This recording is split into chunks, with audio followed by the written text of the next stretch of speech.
RP global media में आप सबका स्वागत है। आज हम जम्मू कश्मीर की एक ऐसी शख्सियत से आपको मुलाकात कराते हैं जो एक कद्दावर लीडर जम्मू की सियासत में रहे हैं। इनका नाम है चौधरी लाल सिंह साहब। इनसे आज हम आपको मुलाकाती करते हैं और जानते हैं कि आगे जैसे ये गांव-गांव जाकर लोगों के हालात जानते हैं, उनके दुख सुख में शामिल होते हैं। तो आज इनसे हम पूछते हैं कि सर आगे की प्लानिंग आपकी क्या है, आपकी राजनीति की, सियासत की, क्योंकि आपने अपने समय में बहुत ही अच्छा कार्य किया हुआ है। तो आइए जानते हैं। लाल सिंह साहब, आपका स्वागत है आपकी ग्लोबल मीडिया। बहुत मेहरबानी आपकी। बड़ी देर के बाद आपसे मिल हुआ है, आपसे मिले हमें खुशी इस बात की। हमारा अजीज आज एक बड़े ग्लोबल मीडिया में काम कर रहा है। हमारा जो प्रोग्राम है, हम आगे क्या कर रहे हैं, हमारा बड़ा क्लियर है कि आप सारे जानते हैं कि डोगरा स्वाभिमान संगठन पार्टी हमने खड़ी की है, जो इस समय जम्मू को एक स्टेट बनाने के उसमें लड़ाई लड़ रही है और एक बड़ी बहादुरी के साथ और बड़ी सोच और समझ के साथ इसको हम एक जंग लेके मान के चल रहे हैं। और हमें पूरा भरोसा है कि जम्मू हमारी एक स्टेट बनेगी और हमारे जो डोगरों का स्वाभिमान है उसको किस तरीके से हम संभाल सकें, बचा सकें। और जो आइडेंटिटी को खतरा बना हुआ है, यहाँ भाईचारा टूटने की जो एक साजिश चली हुई है, उसके सामने खड़े हुए हैं कि कोई हमारी आइडेंटिटी ब्रेक ना करे। जिस तरीके से स्टेट टूटी है, 370 टूटी है, जिस तरीके से हमारा यहाँ के लोगों का भाईचारा ब्रेक करने की बात हुई है, उसको जिस भी ढंग से बचाया जा सकता है, वीर आम बचाओ। हम लड़ रहे हैं, प्रयास है, कोशिश है, शुरुआत है और भरोसा है आने वाला समय जम्मू के लोगों का, डोगरों के लोगों का, सारी इस रियासत जो ब्रेक हुई है उसको संभालने और बचाने में सारे लोग खड़े होंगे। उसका एक हमारा तरीका है, ढंग है, जो लोगों को हमारे साथ जोड़ रहा है और जुड़ रहे हैं। और क्या जानना चाहते हैं हमारे? अभी सरकार ने जो प्रॉपर्टी टैक्स की बात जम्मू कश्मीर में की है, तो आप इस बात से कहाँ तक सहमत हैं? प्रॉपर्टी टैक्स अगर लगता है तो? हम लगता नहीं, लगा है। अभी इन्होंने नोटिस निकाला हुआ है, अभी इसमें क्वेश्चन ही नहीं है। प्रॉपर्टी टैक्स लगाने की इनकी मैं सोचता हूँ हिम्मत भी कैसी होगी। एक आदमी का मकान, एक आदमी मकान बनाता है तो टैक्स किस चीज़ का नहीं देता? अगर उसने लोन लिया तो उसका टैक्स भी दे रहा है, किस्तें भी दे रहा है। अगर रेत, बजरी, अगर यहाँ का सीमेंट, सरिया, कोई भी चीज़ यहाँ मकान में लगाता है, सब पर टैक्स है। कौन सा टैक्स मकान बचा हुआ था? और दूसरा नंबर, जब टैक्स लग गया तो मकान उस बंदे का कहाँ रहा? उसकी पहचान मकान है, उसे लगता है मेरे पास मकान है। जब उसको पता है इस मकान का टैक्स है, उसको लगेगा कि मेरा मकान है। हर साल उसकी किस्तें देता रहेगा, बैंक को देगा, इसको देगा। मकान बनाने में कितनी तकलीफ होती है एक आदमी, और एक आदमी का सबका एक अपना एक मुकाम होता है। जैसे किसी मंजिल पर पहुंचना है तो हर जिसके पास मकान कम होता है, छोटा होता है, नहीं होता है, उसकी कोशिश होती है कि मेरा अपना मकान हो। उस मकान पे आज पहली बार ये गवर्नमेंट, मैं कहता हूँ इस गवर्नमेंट को समझ नहीं है कि गवर्नमेंट होती क्या है। अगर समझ, लोग सरकारें बनाते क्यों हैं, और द मीन ऑफ दैट, सरकार इसलिए बनाई जाती है कि सरकार लोगों की तकलीफ को, जो उसको तकलीफ हो रही है और सरकार को वोट डाला है तो उससे मेरी ये तकलीफ कम होगी, वो तकलीफ कम करने के लिए डालता है, इंसाफ के लिए डालता है, जस्टिस के लिए डालता है, हक के लिए डालता है, रोजगार के लिए डालता है, अपनी इकोनॉमिकल कंडीशन को स्ट्रांग चाहता है, प्रॉस्पेरस लाइफ जीना चाहता है। यार इस आदमी को कितना रगड़ोगे, इंसान को कितने टैक्स लगाएगी ये सरकार? रास्ते में कहीं टोल टैक्स मिलेंगे, 3-3, 4-4 टोल टैक्स मिलेंगे। लखनपुर में आपको रोका जाएगा, यहाँ आपका जातू या दुनिया आ ना पाएगी। आप चाहते क्या हो भाई दीदी? कौन सा टैक्स बचा था है? आपने पानी लोगों को लिया है, उस पर किराया लगा दिया, बिजली आपने प्राइवेट कर दी है, स्कूल आपके ऐसे तरस रहे हैं, जगह जगह बच्चे पूरी मुश्किल में है। बेरोजगारी की हालत इतनी है कि एक नौकरी तक नहीं लगा पाए। 1 रुपये का फॉर्म था जो 4 रुपये जिससे लिए, उसका फॉर्म भरने के लिए बेरोजगार को, और नौकरी 20 नहीं है और 8 लाख फॉर्म लगे, चपरासी का भी कभी चपरासी का 4th क्लास एम्प्लॉय का रिटन टेस्ट भी होता है। उसने पढ़ाना है किसी स्कूल, उसने फाइल को लिखना है क्या? मुझे बताइए, जब एक आदमी फाइल उठा के वहां छोड़ेगा भी उस कमरे में ले आओ, उस चपरासी को कहा जाएगा कि वहीं से चाय ले आओ और ये गिलास साफ कर दो, शीशा साफ कर दो, ऑफिस साफ कर दो। वो है 4th क्लास एम्प्लॉय। उससे आप रिटन टेस्ट किस लिए ले रहे हो? फॉर्म किस लिए भराया आपने? और इतना पैसा उससे लिया और नौकरी किसी को नहीं। कौन 4th क्लास एम्प्लॉय? लाखों फॉर्म लगने के बाद 1 लाख लगे तो 4 लाख रुपए बनाएंगे, और अब लगा है 8 लाख, तो कितना बना?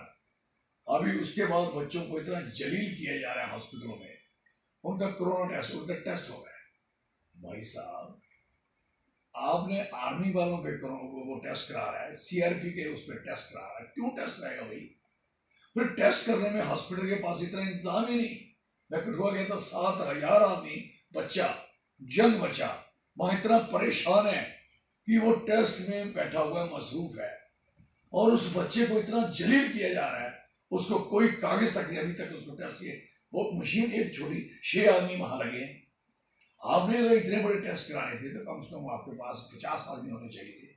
आपके पास कमी थी क्या? अगर आपके पास एक्यूपमेंट नहीं था तो आपने टेस्ट कराने क्यों भेजे? और वो टेस्ट वहां क्यों नहीं थे? बसोली के टेस्ट बसोली में हो जाने चाहिए थे, बिलावर के बिलावर हो जाने चाहिए थे, हीरानगर के हीरानगर हो जाने चाहिए थे, और घगौल के सांबा हो जाने चाहिए थे, और कठुआ के कठुआ हो जाने चाहिए। आपने सारे के सारे कठुआ में घुसेड़ दिए। आज 4 दिन से बच्चे तरसे हैं और आज उनकी भर्ती है डिसएबिलिटेशन, और यही हाल उनका है। जो हमारे 4th क्लास एम्प्लॉय बच्चे, हद है यार। 4th बची भी नहीं है आपके लिए 4th क्लास। बाकी टेस्ट तो उन्हें देना है पूरे देश में, आपके लिए रखिए संभाल के। अब चपरासी बनो इनके।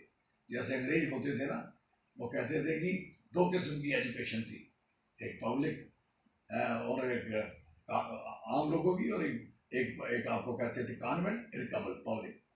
और जो वो वहां जाता था वो ऑफिसर बनेगा, वो एडमिनिस्ट्रेटर बनेगा, दूसरा क्लर्क बनेगा, या चपरासी बनेगा। हमारे लोगों ने इन लोगों को ऐसे हालात में डाल दिया है। और मैं सोच सकता हूँ, कह सकता हूँ दावे के साथ कि हमारे हालात बिल्कुल इतने खराब हो चुके हैं बच्चों के। यूथ तो तबाह बर्बाद है। किसान की हाल देखिए, है क्या के बल्ले? आज किसान सड़कों पे 2,200 आदमी तो मर गया। और जीडीपी बनती किस पे? कौन बनाता था जीडीपी? जीडीपी बनती किसानी से, जिम्मेदारी से, और उसी को मार दिया। आपकी कहाँ रहेगी ये जीडीपी ग्रोथ? क्यों डाउन होती जा रही है? आपने तो बजट में सीधा पास कर दिया कि आप 5 नेशनल हाईवे बेचोगे। क्यों भाई? आपने खरीदे थे क्या? आप 5 नेशनल हाईवे, आप स्टेडियम, वो जो इतना बढ़िया स्टेडियम, नेहरू स्टेडियम दिल्ली का बेचोगे। आप यहाँ के पवन हंस बेचोगे। बैंक बेचने का हो गया। अब सरकारी जमीन भी बेचने के लिए 8 बजट में पास हो गया। मुझे बताओ, जिसके बैंक में पैसे थे, बैंक बिक गया, बैंक बिका गया, तो बताइए वो बैंक के पैसे मिलेंगे कैसे? सर, एक सवाल और करते हैं। आज विपक्ष का एक डेलीगेशन जम्मू में आया हुआ है, कांग्रेस का बोले, हाँ वही है, जिसमें MPs भी आए हैं उसमें। तो वहाँ पे G23 की बात करते हैं, या जैसा विपक्ष होना चाहिए वैसा नजर जम्मू कश्मीर में नहीं आ रहा। इस पे आपका क्या ख्याल है और क्या कहना है? जम्मू कश्मीर में ही नहीं, जम्मू कश्मीर में विपक्ष बैठा, हम बैठे हैं, हम लड़ रहे हैं। बाकी बीमार हो गया, हम क्या करें उनको? लेकिन जो बड़ी पार्टियां हैं वो नजर नहीं आती हैं, जो जनता के प्रति धरना प्रदर्शन विरोध मुद्दों पे लड़ाई लड़ने में नजर नहीं आती। आप करते हैं, लेकिन बड़ी पार्टियां जो देश में नजर नहीं आती। वो बड़ी पार्टी जिसकी बात कर रहे हो, जो लोग आए हैं उनका नाम सीधा लो है, कौन है वो लोग? मुझे समझ नहीं आती कि कौन कौन लोग आए हैं। जैसे आज गुलाम नबी आज़ाद जम्मू में आए, विपक्ष के लीडर भी रहे हैं, वो चीफ मिनिस्टर भी जम्मू कश्मीर में रहे। उनके साथ कपिल सिब्बल, मनीष तिवारी, राज बब्बर, जो MPs हैं वो आए हैं। और जम्मू में आज गांधी ग्लोबल का एक प्रोग्राम था, और प्रोग्राम उन्होंने आज यहाँ पे किया है। लेकिन विपक्ष की जहाँ तक हम बात करते हैं कि जो विपक्ष का काम इतनी बड़ी पार्टियों का जनता के प्रति होना चाहिए, उनके मसलों के हल निकालने के लिए, जैसे 370 की बात है, प्रॉपर्टी टैक्स की बात है, बहुत सारे नए नए टैक्स आए हैं, कई धरने प्रदर्शन बड़ी पार्टियों के नजर नहीं आते हैं, इस पे क्या ख्याल है? देखो मेरी बात सुनो, जो नजर नहीं आएगा तो वो नजर से दूर ही हो जाएगा ना। चाहे कोई भी विपक्ष हो, बड़ा हो छोटा हो, अगर वो विपक्ष काम नहीं करेगा तो रहेगा ना। अब ये लोग जिनकी बात कर रहे हैं विपक्ष, हाँ, इनको जब ये विपक्ष में थे तो उस समय आना चाहिए था ना।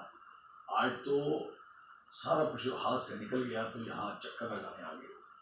वो भी एक फंक्शन में हमेशा आती है, वो एक है एक ऑर्गेनाइजेशन, मुझे पता है यहाँ गांधी जी के नाम पे बनाई है, इंटरनेशनल ऑर्गेनाइजेशन बनाई है, तो उसमें अगर ये लोग आए हैं अच्छी बात है, तो वहाँ आके अपना अपना पता नहीं इन्होंने क्या कहा होगा, आपको पता होगा। एक क्वेश्चन ये है, ये थोड़ी विपक्ष कहाँ कर सकते हैं? कैपेसिटी चाहिए, हिम्मत चाहिए, इनके लोग हैं यहाँ, क्या बीमारी है उनका, प्रॉब्लम है क्या? और दूसरा नंबर हद हो गई कि ये लोग जो पावर में हैं और अभी इनके पास पावरें थी, इनको आना चाहिए था ना। और इस चीज़ को लेके चल आए हैं, 2 जलसे किए और कहीं तो हो गया विपक्ष तो सड़क। ये G23 क्या है सर? आप एक सियासतदान और बहुत पुराने सियासतदान, G23 क्या है? इन्हीं को पता G23 क्या होती है। वही गांधी ग्लोबल वाली ऑर्गेनाइजेशन खड़ी की है, वो वही है। और ये ऑर्गेनाइजेशन साल में 1 या 2 बार या 5 साल में 1 बार कहीं प्रोग्राम रखती है, तो उसमें आते हैं अगला साल, बड़ी अच्छी बात है, और बढ़िया तरीके से आते हैं, क्योंकि ये गांधीन है, ठक्के गांधीन है, और बहुत अच्छे तरीके से। और ये ग्रुप को वैसे ही लगा मुझे, जैसे पिछले दिनों एक चिट्ठी का मसला बना था दिल्ली में, कि एक चिट्ठी में बड़ा उठल पटल हो गई थी, ये ग्रुप वही इकट्ठा हुआ है, पता नहीं क्यों ऐसी बात है, क्यों बड़ी प्रॉब्लम होती है, पार्टी अपनी को क्यों तवाल नस्तनबूद कर रहे हैं, हम सारी बातें हम सारी। धन्यवाद सर। तो ये थे चौधरी लाल सिंह साहब। अगर एक हम इनका दौर देखें, एक टेन्योर इनका हेल्थ मिनिस्टर का जो जम्मू कश्मीर में रहा था, वो जन सेवा का ये इनकलाब था। चाहे हम उसमें जनता की अस्पतालों में एम्प्लॉयज़ की बात करें तो एम्प्लॉयज़ भी बहुत खुश था, और जनता जो है बहुत सारी फैसिलिटियाँ अस्पतालों से घर जाते थे, लेकर जाते थे, और बहुत अच्छी सुविधाएं उनको मिलती थी इनके हेल्थ मिनिस्ट्री के अंदर। और 2 बार ये मेंबर पार्लियामेंट उधमपुर से रहे, बहुत सारे लोगों की इन्होंने सेवा की है। जन लीडर जिसको हम जनता का नेता कहें, वो चौधरी लाल सिंह है। तो इसी के साथ मैं अपने कैमरामैन के साथ सुंदर नाथ, आरपी ग्लोबल मीडिया, जम्मू।